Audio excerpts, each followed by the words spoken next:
सबक नंबर 25। पहली हिंदुस्तानी खलाबाज खातून। हमारे साबिक़ सदर APJ अब्दुल कलाम ने national aeronautics and space administration NASA में लगी हुई एक तस्वीर देखी जिसमें टीपू सुल्तान की फ़ौज को अंग्रेज़ों से जंग करते हुए दिखाया गया है और पस मंज़र में चंद रॉकेट परवास कर रहे हैं। अब्दुल कलाम कहते हैं 20वीं सदी में हिंदुस्तानी रॉकेट के इर्तिक़ा को टीपू सुल्तान के 18वीं सदी के ख्वाब की ताबीर कहा जा सकता है। इससे ज़ाहिर होता है कि सबसे पहले जंगों में रॉकेट का इस्तेमाल 18वीं सदी में टीपू सुल्तान ने किया। रॉकेट में बैठकर जाने वाले को क्या कहते हैं? हिंदुस्तान के कुछ खलाबाजों के नाम बताइए। रॉकेट में बैठकर खला में जाने वाले को एस्ट्रोनॉट कहते हैं। हिंदुस्तान के मशहूर खलाबाजों में राकेश शर्मा, रविश मल्होत्रा, सुनीता विलियम्स और कल्पना चावला ये मशहूर खलाबाज हैं। इस सबक में कल्पना चावला के खलाबाज बनने के वाक़ये को बयान किया गया है जो हिंदुस्तान की पहली खलाबाज खातून थी। सबक में बताया गया है कि इंसान में कुछ पाने की ख्वाहिश, हिम्मत व हौसला और मुस्तकिल मिजाजी हो तो वो ज़रूर अपनी मंजिल को पा लेता है। ज़मीन इस कायनात का एक छोटा सा सैयारा है जिस पर ज़िंदगी की नशोनुमा के सारे सामान मौजूद हैं। साइंस ने इंसानी ज़िंदगी को बेहतर बनाने और इसे संवारने में अहम किरदार अदा किया है। नई चीज़ों की खोज और तरह तरह की इजादात ने हमारी बहुत सी मुश्किलात दूर कर दी है और ज़िंदगी गुजारने को आसान बना दिया है। ज़मीन के बाद साइंस की तरक्की ने आसमान का रुख किया और खला में परवाज़ों का सिलसिला शुरू हुआ। ज़मीन के ऊपर 60 किलोमीटर तक हवा मौजूद है, लेकिन तकरीबन 350 किलोमीटर के बाद इसकी हद ख़त्म हो जाती है। फिर दूर दूर तक खला है जहाँ न आवाज़ है, न हवा, न रोशनी। रूस ने 1957 में अपना खलाई जहाज़ स्पुतनिक अव्वल खला में भेजकर खलाई परवाज़ की इब्तिदा की। फिर लाइका नामी कुतिया खला में भेजी। अमेरिका ने भी 2 कुत्ते और बंदर खला में रवाना किए। गोया ये इंसानों को खला में भेजने की तैयारी की जा रही थी। 21 जुलाई 1969 को अमेरिका के अपोलो 11 के ज़रिए भेजे गए नील आर्मस्ट्रॉन्ग ने पहली मर्तबा चाँद पर कदम रखा। इनके साथ 2 खलाबाज और भी थे।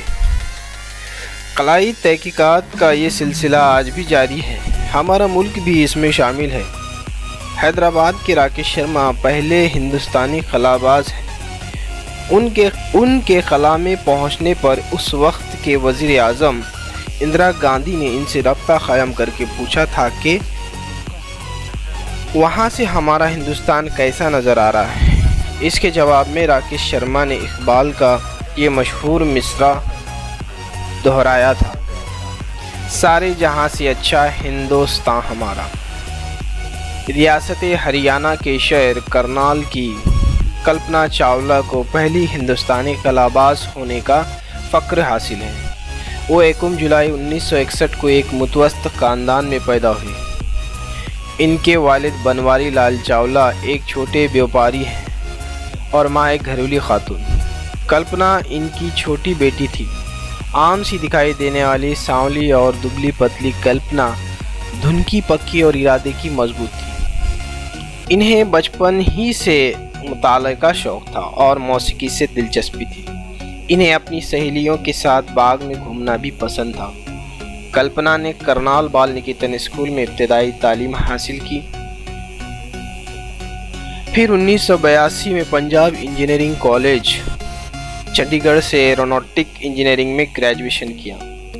इसके बाद आला तालीम हासिल करने के लिए वो अमेरिका चली गईं। वहाँ उन्होंने टेक्सास यूनिवर्सिटी से एरोस्पेस इंजीनियरिंग में पोस्ट ग्रेजुएशन और इसी मजमून से कोलोराडो यूनिवर्सिटी से डॉक्टरेट की डिग्री भी हासिल की। कल्पना चावला ने अपने तरबियत देने वाले शख्स से ही शादी करके अमेरिका की शहरियत भी हासिल कर ली। 1988 में कल्पना चावला अमेरिका के खलाई तहकीकी मरकज़ नासा से वाबस्ता हुई। इसके बाद कैलिफोर्निया की एक कंपनी में सदर اور تحقیقاتی سائنسداں کے طور پر کام کرنے کے لیے انہیں چنا گیا۔ ان کے تحقیقی کاموں سے متاثر ہو کر ناسا نے انہیں خلائی سفر پر جانے کے لیے منتخب کیا۔ 1997 میں پہلی بار امریکی خلائی ایجنسی ناسا کے اسپیس شٹل کے ذریعے انہیں خلا میں جانے کا موقع ملا۔ انہوں نے زمین کے گرد 252 چکر لگائے اور 65 لاکھ میل کا سفر طے کیا۔ اسی طرح انہوں نے خلا میں 374 گھنٹے اور 34 منٹ گزارے۔ دوسرے سفر کے دوران اس وقت کے وزیر اعظم اندر کمار گجرال نے کلپنا چاولہ سے بات کرتے ہوئے جب انہیں اقبال کا یہ مصرع یاد دلایا، ستاروں سے آگے جہاں اور بھی ہے، تو کلپنا چاولہ نے کہا، میں نے بھی یہ سنا تھا لیکن آج اپنی آنکھوں سے دیکھ رہی ہوں۔ کلپنا نے اس سفر کے متعلق اپنے خیالات ان الفاظ میں بیان کیے ہیں، میں نے کبھی یہ نہیں سوچا کہ میں کس ملک اور کس نسل سے تعلق رکھتی ہوں۔ خلائی تحقیقات انسان کی بھلائی کے لیے ہیں۔ میں نے خلا میں یہی عزم کیا تھا کہ مجھے اس کے لیے محنت کرنا ہے۔ اس سلسلے میں مجھ سے جو کچھ ہو سکے گا ضرور کروں گی۔ کلپنا چاولہ دوسری بار 16 جنوری 2003 کو امریکی خلائی شٹل کولمبیا کے ذریعے خلا میں گئیں۔ ان کے ساتھ 6 دیگر خلاباز تھے، جن میں ایک امریکی خاتون لوریل بھی تھی۔ ناسا کی جانب سے خلابازوں کو اس سفر میں کچھ چیزیں اپنے ساتھ لے جانے کی اجازت دی گئی تھی۔ کلپنا نے اپنے ساتھ وہ ٹی شرٹ لے گئی تھی جو ان کے اسکول یونیفارم کا حصہ تھی، اور وہ قمیض بھی جس پر ان کے انجینئرنگ کالج کا مونوگرام تھا۔ بس 2 چھوٹے میڈل بھی تھے۔ خلا میں 16 دن رکنے اور 80 سے زیادہ تجربات کرنے کے بعد وہ زمین کی طرف لوٹ رہے تھے کہ اچانک ان کا شٹل 3600 کلومیٹر کی بلندی پر آسمان میں ایک خطرناک حادثے کا شکار ہو گیا۔ اس حادثے میں 7 خلابازوں کی دردناک موت ہو گئی۔ کلپنا چاولہ کو ان کی موت کے بعد ناسا کی جانب سے اعزازات سے نوازا گیا۔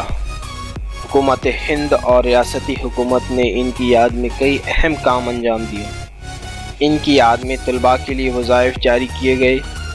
12 ستمبر 2002 کو چھوڑے گئے بھارت کے مصنوعی سیارے کو کلپنا 1 کا نام دیا۔ کلپنا چاولہ کی یہ خواہش تھی کہ ہندوستانی لڑکیاں ناسا کے ذریعے تربیت حاصل کریں۔ ان کی کوشش کے نتیجے میں 1996 سے ہر سال بھارت کی 2 لڑکیوں کو تربیت حاصل کرنے کی اجازت دی گئی۔ اپنے اسکول کی تعلیم کے زمانے میں چاند ستاروں کے چارٹ بنانا اور ڈرائنگ کے پیریڈ میں جہازوں کی تصویریں بنانا کلپنا چاولہ کا پسندیدہ مشغلہ تھا۔ جہازوں کو آسمان میں اڑتا ہوا دیکھ کر وہ اپنی سائیکل تیز تیز دوڑاتی اور ان کا پیچھا کرنے کی کوشش کرتی تھی۔ انہوں نے آسمان کی سیر کا جو خواب دیکھا تھا وہ پورا ہوا اور ان کا یہ قول سچ ثابت ہوا۔ میں خلائی مشن کے لیے بنی ہوں اور اسی کے لیے مروں گی۔